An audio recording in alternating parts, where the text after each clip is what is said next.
Kabul, Afghanistan. Elections in Afghanistan have become increasingly chaotic spectacles since the country's first presidential vote in 2004.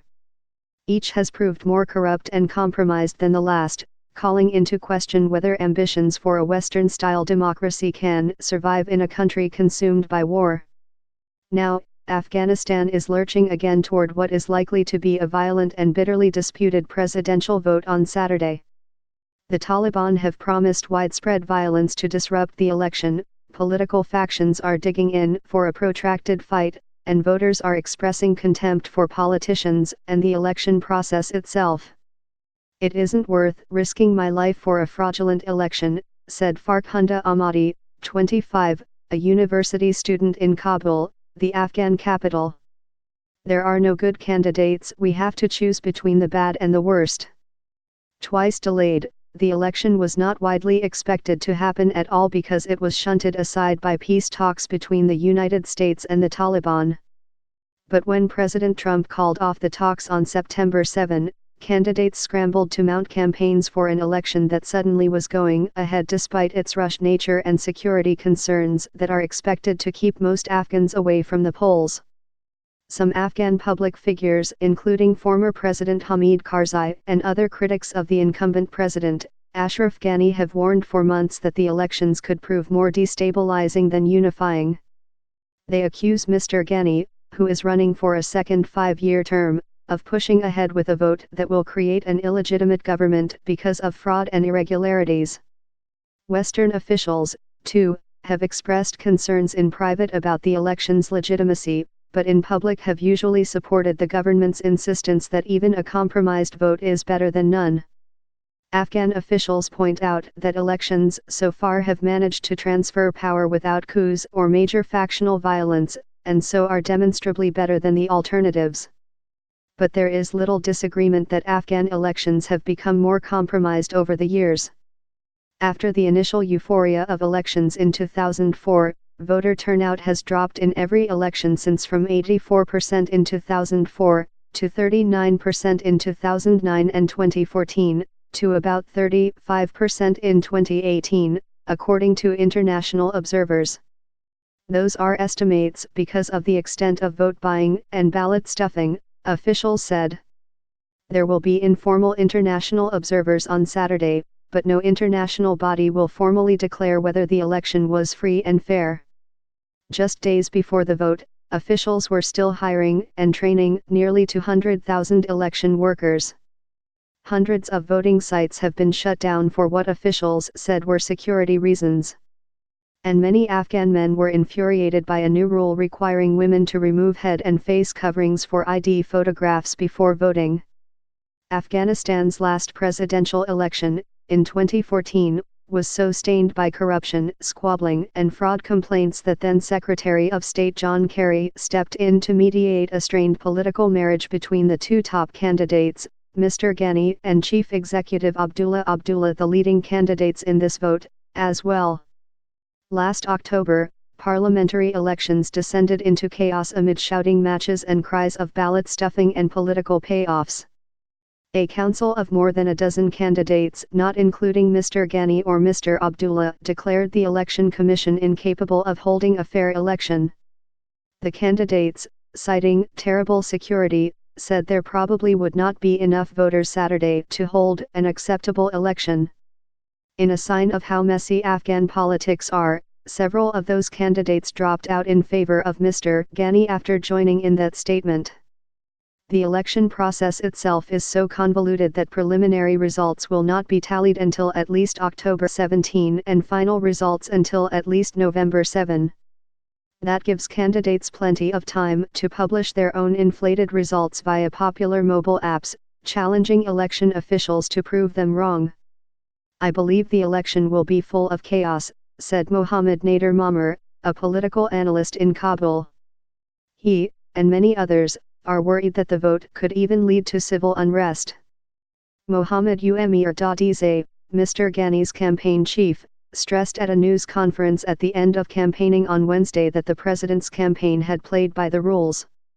Mr. Dadizeh said that the Election Commission had penalized both Mr. Ghani's ticket and Mr. Abdullah's for use of government resources and presence of government officials at rallies. There were fines, and those fines have been fulfilled, Mr. Dadizeh said. Others are responding to the election with ridicule, grassroots activism, or both. Consider the Kabul politician Jamil Karzai, a second cousin of Afghanistan's first elected president, Hamid Karzai. Jamil Karzai's political party has registered nearly 12,000 of the 23,000 election observers assigned by parties to monitor voting sites. But he is not running for president. Nor is anyone in his 3,000 member party. He says he does not even plan to vote on Saturday. But Mr. Karzai does plan to deploy his observers. He says they are unpaid volunteers to expose what he considers a corrupt and easily manipulated election. They will try to reach many of the roughly 5,000 polling centers Saturday to sniff out fraud, deception, or payoffs. By law, such observers, indeed all citizens, may file formal complaints with the country's Independent Electoral Complaints Commission. And by flooding the commission with complaints or demanding recounts, Mr. Karzai said, they can force a reckoning. The system is broken, it's corrupt, he said inside the cramped Kabul office of his Afghanistan moderate party. There is no intention to have a fair election. Mr. Karzai's machinations underline the fragility and vulnerability of a system that encourages losers to cry foul, and thus paralyze the process, as happened in the 2014 presidential vote. This week, the Election Support Group, a committee of international donors in Kabul, noted candidates' concerns about the level playing field and the improper use of state resources to influence and or co-opt voters, which erode public confidence. On social media, supporters of Mr. Ghani and Mr. Abdullah spar with skeptics who say the election is corrupt, or irredeemably compromised given the widespread threat of Taliban violence that will keep many potential voters home. The Election Commission says it has installed new safeguards, among them 39,000 handheld biometric devices and 10 color-coded copies of paper tally sheets.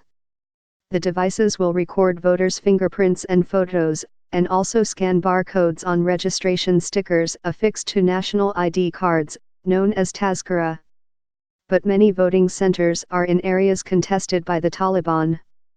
The militants have made good on threats to attack election events. Mr. Ghani escaped injury during a Taliban suicide bombing at a rally in Purwan province that killed 26 people on September 17. Until the past couple weeks, candidates had held few events outside Kabul, for fear of attacks. Early on, Mr. Ghani was mostly campaigning in the provinces by holding virtual rallies via video chat from Kabul. The Taliban have said that any Afghans killed by the militants at an election event are at fault for putting themselves in harm's way despite warnings. The group has said that anyone caught with a voter registration sticker on a Tazkira will be punished. In this atmosphere, vote rigging and ballot stuffing can flourish in lawless areas, Mr. Karzai said. You can easily manipulate data transfers to make 1,000 votes look like 10,000, he said, citing underpaid election workers susceptible to bribery and intimidation. Why should we put ourselves and our children in danger for a system that has lost the faith of the people? Aziz Ibrahimi, spokesman for Afghanistan's Independent Election Commission, said that Mr. Karzai can file all the complaints he wants, but that the Complaints Commission would determine whether they have merit. It's very obvious what he's trying to do, Mr. Ibrahimi said. If he doesn't have strong evidence, the Commission will throw out his complaints if it is clear he is just trying to sabotage the process. The government has said that 72,000 security forces will be deployed nationwide Saturday. About 2,000 voting centers were shut down in August, and more than 400 more this month, for security reasons. In only 4 of the country's 34 provinces are all of the assigned voting centers still scheduled to open. There are 9.6 million registered voters in a country of about 35 million people, though many Afghans have challenged that number, saying the registration process was rigged during last year's election. Roughly 1/3 of voters are women, who must vote separately from men and frequently face resistance from husbands or fathers opposed to women's voting at all.